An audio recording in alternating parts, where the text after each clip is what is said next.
Sabe aquela sensação de estar sendo enganado e não conseguir provar? É exatamente isso que você sente toda vez que compra uma passagem aérea no Brasil. Os preços estão nas alturas, os voos vivem lotados, o atendimento piora a cada dia. E mesmo assim, as companhias juram que estão quebradas. Estranho, né? O mais curioso é que, mesmo com dívidas bilionárias, essas empresas seguem voando, fazendo propaganda, comprando aviões e, pasme, pedindo mais ajuda do governo. E quem paga a conta? Você, mesmo sem perceber. O que ninguém te conta é que o verdadeiro lucro não está no que você vê, mas no que acontece nos bastidores. Existe um sistema silencioso que mantém esse setor respirando à base de isenções, incentivos e favores, tudo com seu dinheiro. Enquanto você acredita que está pagando caro para sustentar uma estrutura frágil, tem gente lucrando pesado com essa crise que nunca acaba. E neste vídeo, você vai entender como esse jogo é jogado, quem são os verdadeiros beneficiados e por que o consumidor virou o patrocinador invisível dessa farsa disfarçada de turbulência. Você já tentou comprar uma passagem aérea no Brasil nos últimos meses? Pois é, a sensação é de estar disputando ouro no leilão. Mesmo com voos lotados, filas intermináveis e aeroportos abarrotados, as companhias aéreas vivem reclamando que estão operando no vermelho. Como é possível? A demanda cresce, os preços disparam, mas o discurso segue o mesmo. Estamos em crise. Parece até piada de mau gosto, mas essa contradição diz muito sobre a engrenagem oculta desse setor. Quando olhamos com lupa, percebemos que o problema não é só de número no papel, mas de narrativa. Enquanto o consumidor paga caro por passagens aéreas, muitas vezes parceladas em até 10 vezes, os balanços das empresas gritam prejuízo. Não é incomum ver executivos pedindo ajuda governamental com uma mão, enquanto entregam dividendos ou negociam fusões bilionárias com a outra. E o mais curioso, essas companhias seguem operando, como se nada estivesse acontecendo, com marketing forte, campanhas promocionais e promessas de expansão. O setor de aviação, no fundo, opera como um teatro bem ensaiado. A plateia assiste perplexa, sem entender como um negócio com tanta movimentação consegue viver atolado em dívidas. É aí que entram os bastidores. Contratos em dólar, leasing de aeronaves, subsídios indiretos e uma proteção histórica do Estado brasileiro. Não é exagero dizer que as companhias aéreas aprenderam a transformar o prejuízo em ativo. Usam o discurso da crise para manter privilégios, barganhar com governos e afastar qualquer concorrência que ameace o jogo. E o mais revoltante, esse espetáculo custa caro para quem está no chão.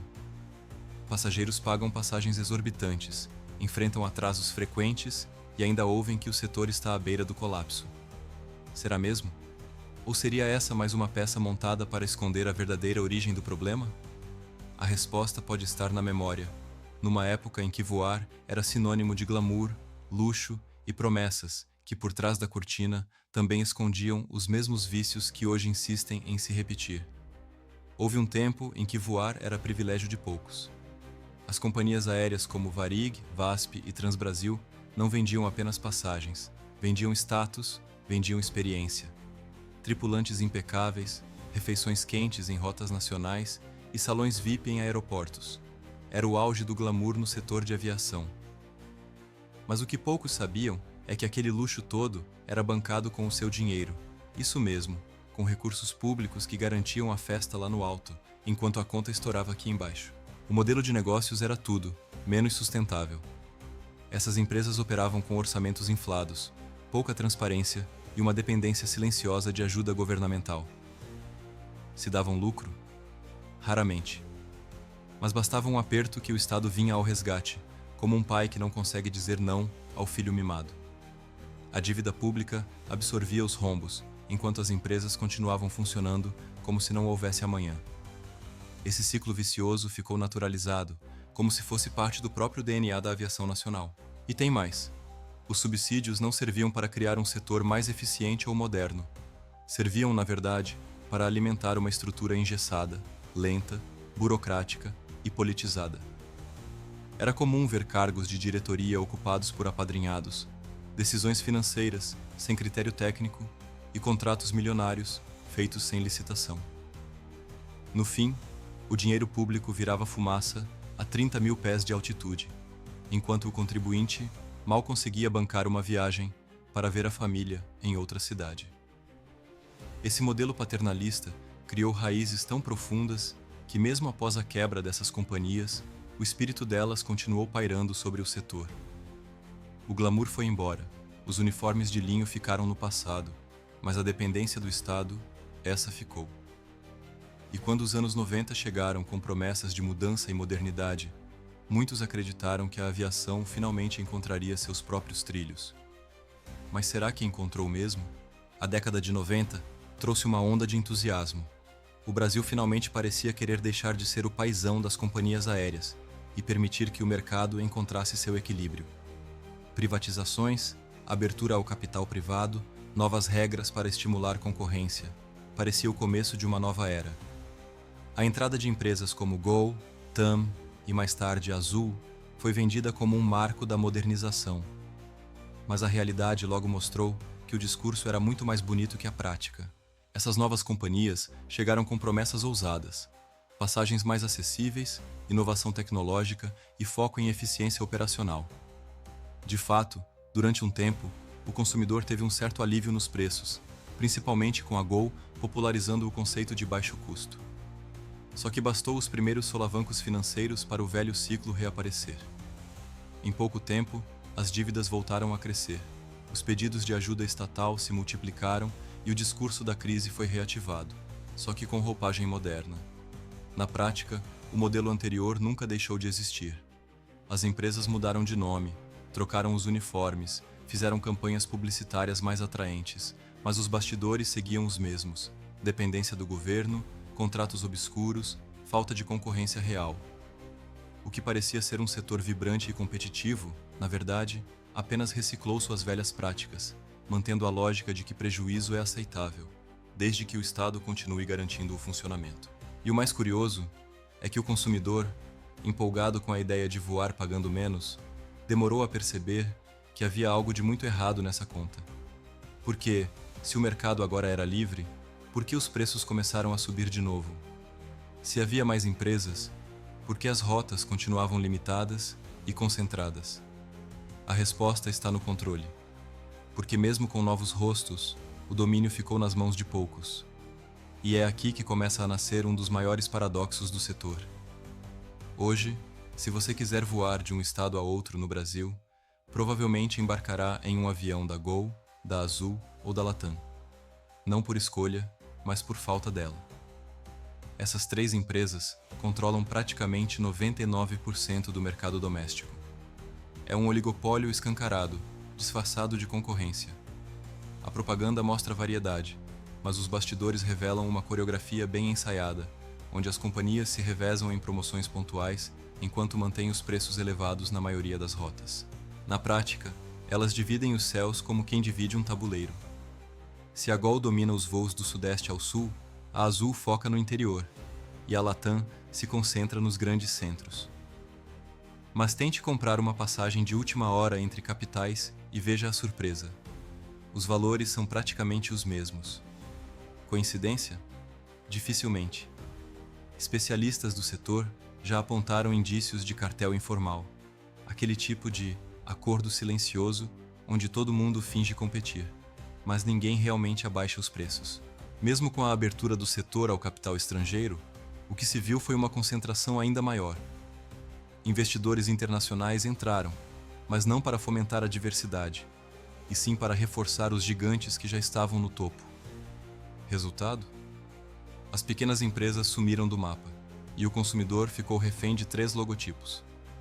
Isso sem falar nas rotas menos lucrativas, que praticamente desapareceram, deixando várias cidades sem conexão aérea.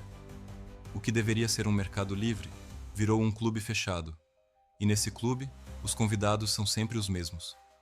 Novos entrantes até tentam surgir, mas encontram barreiras que os expulsam antes mesmo da decolagem.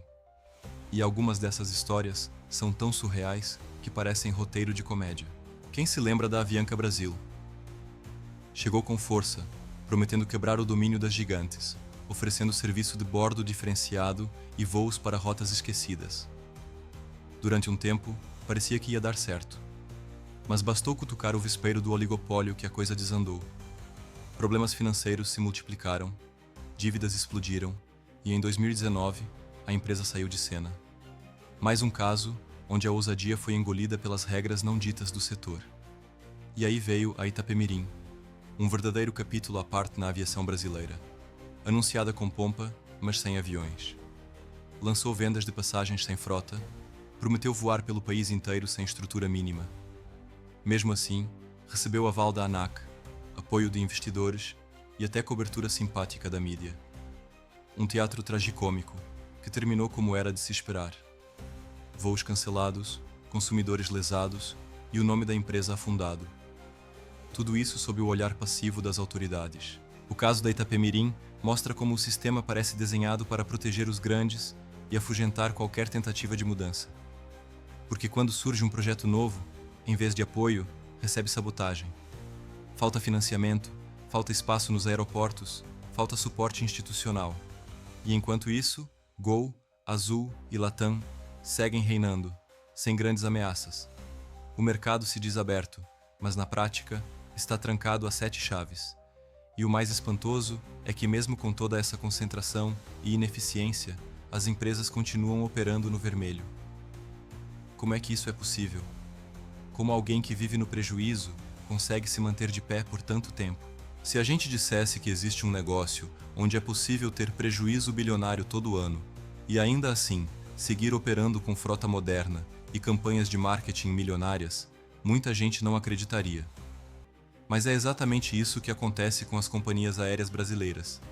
Elas estão sempre no vermelho e não quebram nunca. Como? A resposta está num emaranhado de estratégias financeiras que inclui contratos internacionais, leasing de aviões e financiamentos feitos em dólar, que jogam o risco sempre para o colo do consumidor e do Estado. Funciona mais ou menos assim. Ao invés de comprar os aviões, as companhias alugam. Esse modelo de leasing, muito comum no setor de aviação, faz com que elas operem com custos fixos em moeda estrangeira, enquanto arrecadam em reais.